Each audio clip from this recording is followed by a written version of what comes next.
morning, church. How are we? Good. Welcome to those of you joining our online campus. We are glad that you are with us, and we are in a series called Less and More. And the basic premise behind the whole series is this, that if you have a cell phone and it runs out of batteries, you would say that phone has more capabilities than what is happening at that moment. That phone was designed for more, and we would say the same for you. That as a human, as someone in this experience that we call life, that for you, there is more that God intended for you. That God actually, inside of us, has given us everything we need for life and living life to the fullest. And we believe that inside of Less and More, we're talking about this whole concept of serving and what it looks like to serve, and how serving is actually one of the ways that when we choose to step into it, we actually are stepping into more that God always intended. My name is John, like Bill said, and I'm just one of the pastors here, but you're going to find out real quick if you're a guest here that we are Jesus people. That we believe that Jesus is the big deal, that it should be centered around Jesus, and the only thing that will change your life is Jesus. In fact, today, you kind of get a sneak peek into, if you are here and you're going, man, I'm just trying this church thing and I'm just stepping in. I mean, you may be one of those people that you're like, I got my seat in the back and no one knows I'm here and I like it that way. Okay? Welcome. We're glad you're here. I mean, you may have your moves that you get past the greeting people with, you know what I mean? Because you're like, they ain't catching me, right? Because you're just here going, I don't know about this thing, but for some reason, I want to be in this space. Man, we're just glad you're here. Well, you belong here. If you just need to keep doing what you're doing, totally fine. Don't let anybody tell you it's not. Because here's what I know: if you hang around long enough, and you listen to Jesus long enough, it's going to be part of that journey before you begin to go, man, is there something I'm missing? Is there something more to this whole thing? And that's where we would say, yes, we believe that we were created for often more than we allow ourselves to live for. And so welcome, we are here, and this is who we are. Now, I don't know about you, but life can be tough sometimes. Agreed? I had somebody ask me this morning, they're like, you're awful chipper. And I was like, it's a total show. I said, because I am in the basement of my emotions today. I said, but you don't want to see the basement of my emotions because it ain't pretty. And so much so that I'm going to take a risk. Because I think we're all family, right? I'm going to tell you about one of my not-so-proud moments. But I'm trusting you with it. So here goes. We'll see, huh? But in my life this week, my two oldest went to college. And so my 18-year-old is now a freshman at GCU. GCU's great. My baby being there is not great. That's all I'm saying. So we knew this day was coming, and we've been preparing for it, and we're having conversation, and my Tuesday this week, it was 3:15 when the alarm went off. 3:15 in the morning, just to be clear, right? So 3:15 in the morning, we are up. You know why? She has a specific bed that she wants to get in her dorm room. She has 6 suite mates, 3 on this side, 3 on this side, and she's like, Dad, I do not want that bed. And I'm like, okay, baby, okay, you tell me what time are we leaving, and we're on it, right? So 3:15 rolls around, and we're aiming to be out the door by 4, but she a girl, and we didn't make it by 4. That's just reality. In fact, I got a lot of girls, and they were all going. So we got 4 cars going down the hill, right? Yeah, praise God, they all made it. So we get out there, and we're loading up. We get in the car. So now we roll down the hill, and as you get off, you go down to 17. If you don't know where GCU is, which, by the way, GCU is a phenomenal school. Like, If you're contemplating, if you have anybody contemplating going to school, I highly recommend it. I don't get paid by GCU, but there you go. So they should start paying me. That's all I'm saying. So we get down there, and on the 17, you hit Camelback. And so you get off on Camelback. Wouldn't you know it? I mean, we made great time down the hill. I'm thinking, man, we have got this. We get off the freeway and like the off-ramp, and we turn the corner, and we're stopped. And that is the line. Y'all, it's 5 to 6 in the morning, and that's the line. Okay, it took us an hour and a half to get down the hill. We moved 40 feet in an hour and a half. Okay, so now, just to give you a little context, my emotions are already raw, okay? My 18-year-old, my baby, Sierra, one of my best friends, and her sister, who's also my best friend, they're leaving. I'm not doing well. And now we're sitting in traffic, and let me be clear, it's not traffic, it's a line. And people are coming down the other lane, and they just turn on their indicator. You think you're getting in? Like, for real? I mean, at one point, my wife she's behind us with the van, and she's taking pictures, right? And she's like, she sends it to our family Snapchat, Christians in line, right? And so they let the first person in front of us, and I'm like, okay. And then they let another person in, and I'm like, oh, no. This is not happening. To make matters worse, there's a work truck in front of us, right? And he's got a trailer, and he's trying to get out. Like, this poor dude has to go to work, right?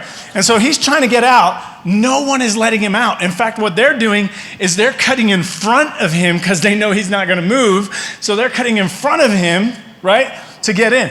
And I'm like, I look at my daughter, and I'm like, somebody needs to do something about this. I'm going to get out and go stop it so he can get out. As soon as I said this mom, you can't make this stuff up. This mom comes marching past, and I mean, she gets in front of the car that's trying to come in. You just wait there. And I'm like, finally, somebody who knows how I feel.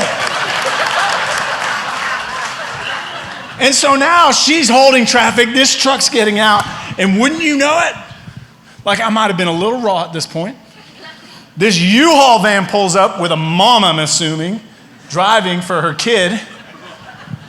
And she starts honking the horn. And she's pointing at us like this. And I just look over and I'm like, no. This is not happening today. This is a line, people, and there's a back of it. 40 feet in an hour and a half. Not happening. Oh, she carries on. She just starts to push her way over, bullying my baby. Not today. Let the devil know not today. So now, you gotta understand, Sierra is my peacemaker. She is not gonna honk that horn, but you know who will? Her dad sitting in the seat next to her. I lay on that horn and I'm like, I am not letting off. You are not coming over. She keeps coming over. At this point, y'all, I open the car door, fling it open, I get out, and I start marching around the car. And I kid you not, as I'm going, I'm like, what am I going to do when I get there? It's kind of like I'm kind of excited to see what's going to happen because I have no idea. Hi, I'm John. I'm a pastor. It's a good day. And so I am going around the car, and I'm going, and wouldn't you know it, as soon as I get to the front of the car, the line starts moving, and my daughter starts driving. And I'm like, okay, gotta make a decision. Yell at the lady or get in the car. I'm like, I'm gonna get in the car. I'm chasing it down the road. Welcome to planet Earth. You're probably like, man, I came for the Bible. I came for therapy, so we're all good. It reminds me of a story, if you turn to John 13, because I think sometimes, man, just getting into the emotion of life, the overwhelmness of life, the moments when it feels like things just stack on top of things, and we're even surprised by our own souls in those moments. I think that's what's happening. I gotta be honest with you, this passage, when we were doing this series and it was on serving, I'm like, I am not doing Jesus washing the feet. That is so cliche. Well, we're gonna look at that, so.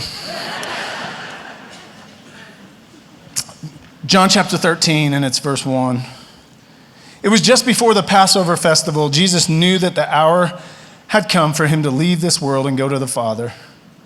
Having loved his own who were in the world, he loved them to the end. So the context is, we're just going to lean into the context just for a minute to paint a picture.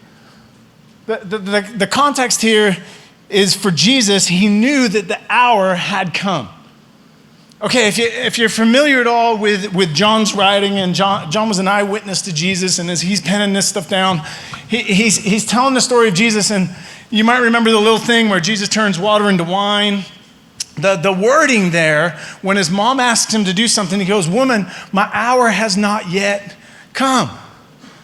Okay, so he's been waiting for this moment. This moment's been in process, if you like, and what we get right here is that hour has come. Like, he's not waiting anymore. This is the moment he came for.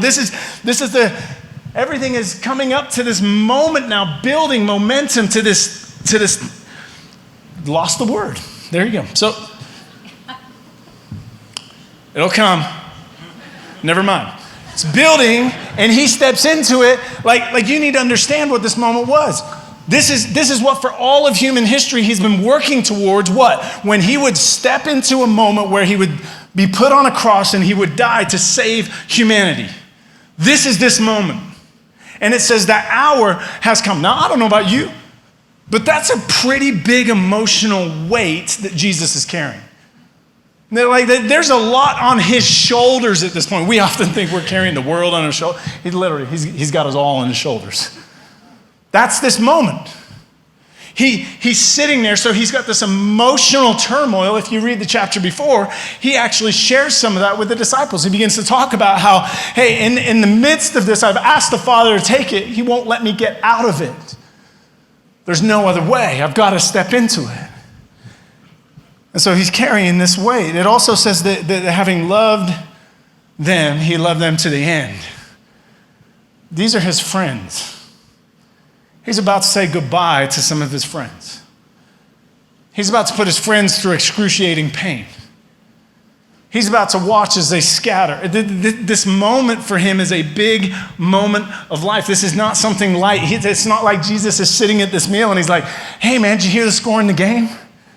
Like, he's sitting there with the complexity of the moment. In verse 2, it says the evening meal was in progress, and the devil had already prompted Judas, the son of Simon Iscariot, to betray Jesus. So now on top of the other weights that he's facing, now Judas, like, Jesus knows who's going to betray him. In fact, he even says, "Hey, the one that dips the bread, it's you." Like, it's one thing to get backstabbed by one of your closest friends, by one of the people in your circle. But that entails that you didn't see it coming and it caused you immense pain. Jesus is sitting at a table going, "I know it's you. You're going to betray me. You're going to abandon me. You're going to hurt me." Verse 3, Jesus knew that the Father had put all things under his power and that he had come from God and was returning to God. So he said, now there's this understanding within Jesus that all things have been put under his power. They've been given to him. He now sits in a position of power. In this moment now, Jesus is entering this space and this thing with status. This is the moment he's been moving towards. And so all of the stuff that's going on internally inside of Jesus, as if that's not enough to overwhelm anyone. And sometimes we think of Jesus, we go, well, he was God. But he was also fully human. Don't miss the piece of him being fully human. Meaning that he's carrying the weight of the world on his shoulder, quite literally. And inside of that, his emotions, he's having to deal with his own emotions at the same time going, hey, I have all the power to do whatever I want do. And it's at the same moment, if you turn over to Luke chapter 22, because it's believed that this is inside of the same meal at this point. The gospel writers are capturing the story cohesively. And Luke adds a little more detail in verse 24. Chapter 22, verse 24 says, a dispute also arose among them as to which of them was considered to be the greatest. Okay, so the disciples, Jesus' closest friends, as they're sitting at this table, they're sitting there going, hey, who do you think could be the greatest? And this guy goes, no, it's me, of course. And this guy goes, not a chance. Like, I am way further ahead than you, right? I got to go up on the mountain. You didn't get to go up on the mountain. Just saying. You talk about missing the point.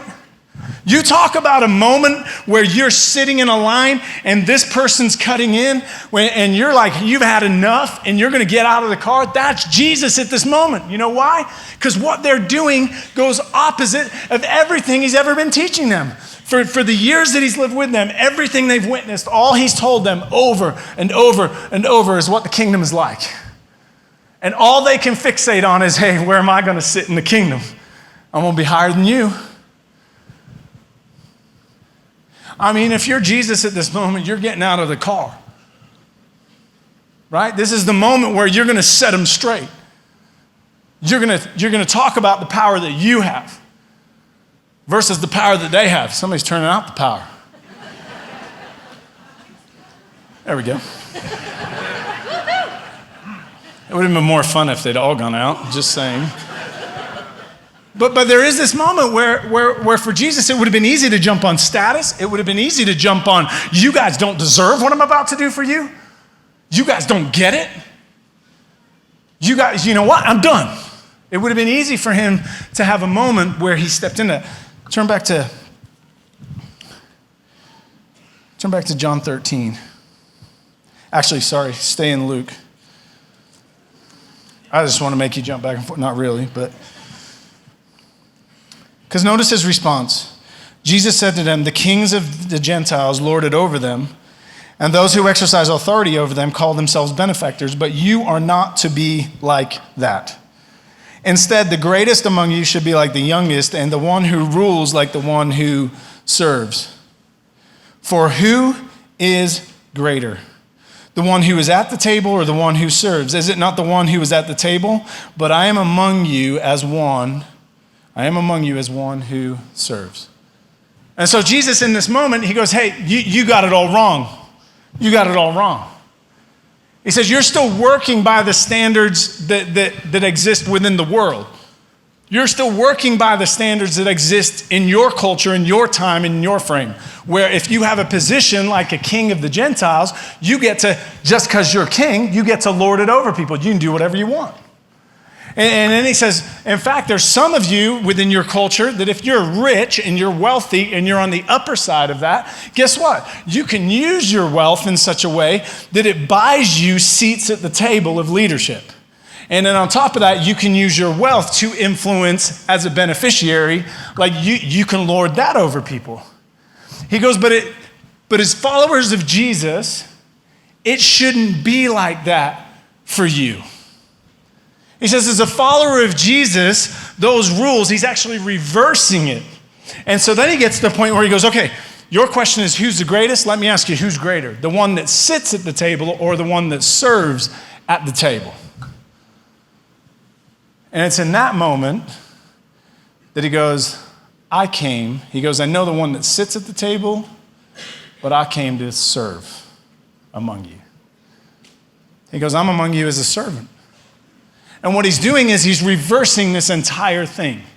He's reversing it all the way around, going, hey, you think it's about status and about position, and that position somehow buys you a right? He goes, it's not about that. And then on top of that, if you turn back to John 13 now, that's the tone and the setting for what you're about to experience. Verse 4, so Jesus got up from the meal, took off his outer clothing and wrapped a towel around his waist. After that, he poured water into a basin and began to wash his disciples' feet, drying them with the towel that was wrapped around him. So the context is he's got his own day going on, right? He's got his own emotions. He's got the timing of now in front of him. Okay, this is not convenient. This moment is not convenient for Jesus. It's not convenient on the emotional side. It's not convenient because there's time. In fact, he's stepping out of convenience, out of his own circumstances, and he goes, hey, you know what? I'm going to step up and I'm going to serve. And for us, we don't have the same context, right? For them, they walked on dusty roads. There were animals on those roads. Those animals did all kinds of things on those roads that then got on your feet. And so when you sat down to a meal, your feet were extremely dirty. And you would sit at a meal in such a way that you would actually recline on your left elbow and you would reach over for food with your right hand and your feet would be out the bottom because you were reclining. It was a low table. And what would happen is it would be very easy for you to ignore the person washing your feet. That in fact, the servant could come along and wash your feet and you could not even notice that they were there.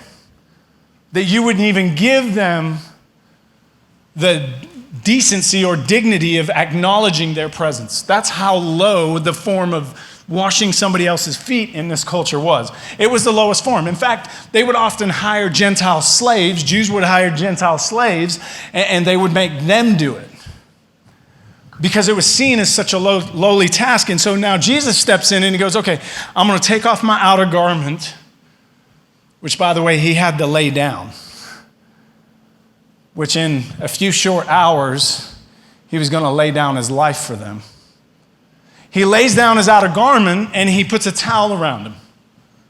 And in putting the towel around him, he takes the form of the lowliest servant and steps into that moment. So their argument is who's the greatest? And Jesus goes, let me reverse that whole thing for you.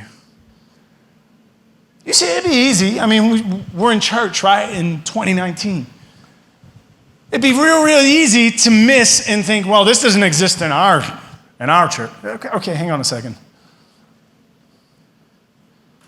When did it become okay for church to you get a position because God gave you a gift to stand and hold a microphone and speak?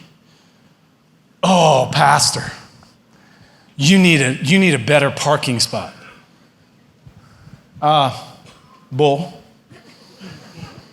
Right? Oh, but did you hear what happened? Man, I've been serving in youth and now they made me this. Wait, you missed the key thing. You've been serving in an area. That's it, right? But somehow we get caught up in church world where it becomes about position, and if you get position and authority and status, then this becomes kind of like anywhere else on the planet where you just keep climbing a ladder until you get to a specific place, and when you get there, then you get a specific way of being and what you get to do. Oh, okay, this is Jesus who has been given all authority, and he goes, man, my job is just the lowliest servant's role. My job is to step into that moment. Verse 6, he came to Simon Peter, who said to him, Lord, are you going to wash my feet? Simon's like, wait, what? Lord, my feet? What I want you to get is in Simon's mind, look where Lord is in the sentence and look where feet is. They're on opposite ends. For Simon, this doesn't make sense. Lord and feet washing don't go together. Verse 7, Jesus replied, you do not realize now what I am doing, but later you will understand. No, said Peter, you shall never wash my feet. That's when you tell Jesus no. Yep. Probably not the verse to make your life verse. Jesus answered, unless I wash you, you will have no part with me. Then, Lord, Simon Peter replied, don't just do my feet, man. Do my hands, my head as well. Make sure you don't miss anywhere. Jesus answered, those who have had a bath need only to wash their feet. Their whole body is clean, and you are clean, though not every one of you, for he knew who was going to betray him. And that is why he said not everyone was clean. Verse 12, when he had finished washing their feet, did you catch that? Who's in that room? Judas, the one that's coming straight at him with the knife. And he still does what? Serves his enemy. Hey, Judas, let me do this. This might be the last thing you remember in this whole process. Let me serve you. When he had finished washing their feet, he put on his clothes and returned to his place. Do you understand what I have done for you? He asked them. Verse 13, you call me teacher and Lord. Rightly so, for that is what I am. Now I, your Lord and teacher, notice how he flips it, right? He's Lord and then teacher. You, Lord and teacher, have washed your feet. You also should wash one another's feet. I have set an example that you should do as I have done for you. See, it gets really weird sometimes in Christian circles. Like if you go back in church history, they tried to take this and go, you know what? Just like communion is part of what we do and baptism is part of what we do, then what Jesus is saying is foot washing should become part of our service. That every single time we get together, just like we do communion, we just wash feet. I don't think that's what Jesus is saying. I don't even think Jesus is saying in this moment that when you get married, part of your wedding ceremony should be washing each other's feet. Because let's be honest, it's only cool for the two that are doing it. It's weird for everybody else, right? If you did that, sorry. But it is weird. I don't think he's getting at that, hey, I left you a model that you should. I think what he's getting at is this, that on your worst day, that on the day that you have the highest position you've ever had in your life, that on the day that you got your friends around you, on the day when you have limited time, I think he's saying, I set you a model for your life. That's what example means. I set you an example. I set you a model for life. What is that model? Hey, that in the worst moments, still step out and serve. Hey, so on your days when you think you're something, step out and serve. Can we just clear the playing field for a second? We're all human, right? That all means we're created by God. We're all broken, right? That's what Unite says. If you're not broken, I don't know if you're human. But what Unite says is our brokenness. What Unite says is the fact that we know inherently that something inside of us is wrong.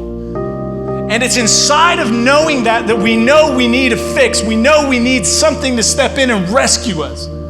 And the story that you find here, the story of Jesus, is that that's where he steps in and he rescues you out of that, and then you become something, your identity changes, and you become called a Christian. You know what Christian actually used to mean?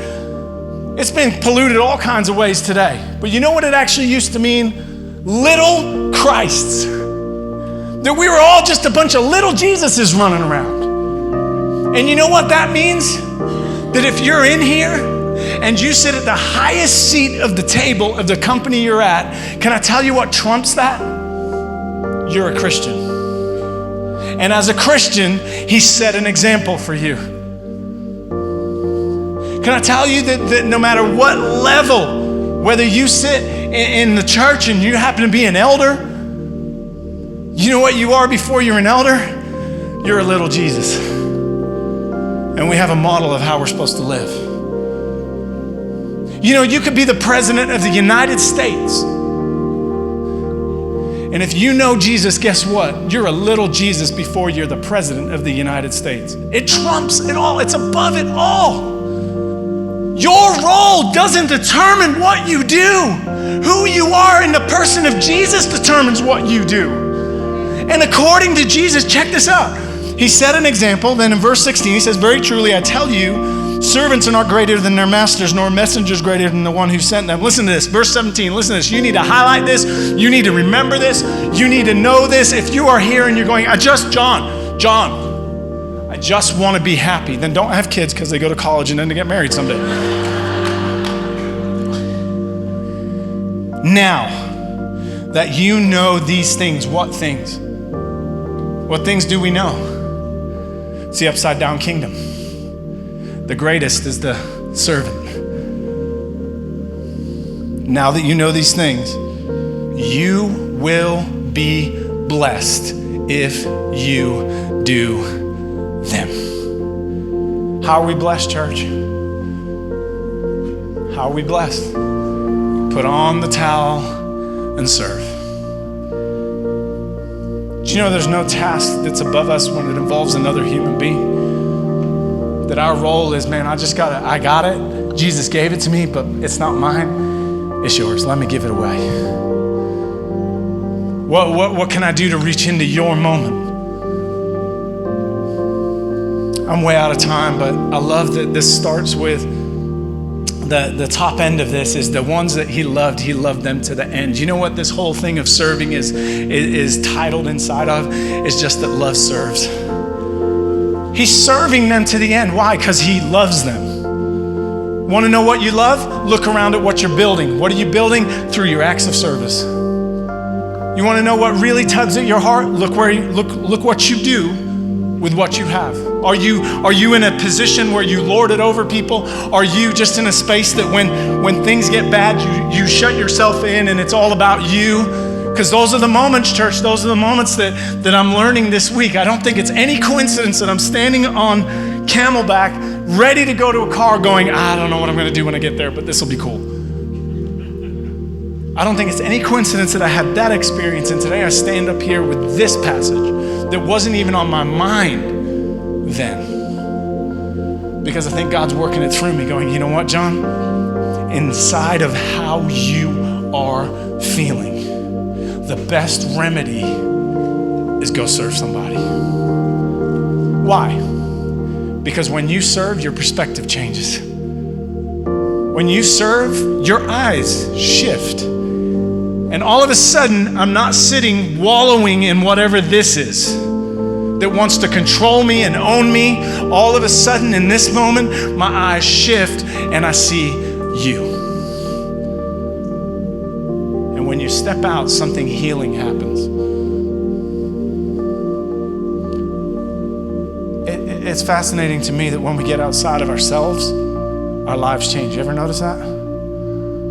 So I don't know how you came in here today. I don't know what your situation is. I don't know the baggage that you're carrying. I don't know the emotional state. I don't know where you sit in a position that you've been lording it, or you've been owning it, or it means you don't have to do this, that, or the other. I don't know what your journey is. I don't know how you sat here, but I do know this: the best thing for your soul today, according to Jesus, because you will be blessed. That word is actually happy, that you will be happy, that you will find a different degree of what we're looking for, right? That you will find it inside of stepping out. And so, church, I want to do something. I missed this up top, so I'm going to do it right now. Ready? There is a number that's going to come on the screen. 928-218-2939. If you have a phone and you have not done this, now is your moment. Because this is a hotline to happiness. There's a chuckle, but that's the truth, right? It's a hotline to happiness. You're here and you go, I just want to be happy. Well, welcome. Because all you got to do is text serve, and when that little thing pops up, you'll get a little message back, and you click on that link, and you get to enter into, God, where do you want me to step out? Where do you want me to get my eyes off of me? Where do you want me to, what? Hey, here's the thing. I want to be real honest, because this could sound like a salesman. It is not a salesman. It is the words of Jesus, who is God with skin on. You will be blessed if you do them. So, question is, you want to be blessed? The power is literally in your hand. How crazy is that? And I don't want to refer to this as the only way, so I want to be really clear. The power is also in your hand when you go home today, when you go to the store today, when you are sitting on Camelback and there is a lady over here We all got choices. And so God, we come before you. Thank you for loving us the way you do. Thank you that today, God, we stand in the midst of your story. Thank you that today that story declares over us that we have been rescued by Almighty God, that we have been rescued today from ourselves, that God, our pattern of life has been reversed, that we are not in the same state as we were before we met you, that above all, God, we are your kids. And as your kids, that trumps everything that we do. That dictates everything that we do. And so God, today I pray that in these moments as we respond through song and we declare who you are and what you've done, God, would you cement on our hearts and our souls, would you give us eyes to see what you're telling us and who you're moving us towards today? And God, would you give us the courage to serve well? We love you, and everybody said, amen.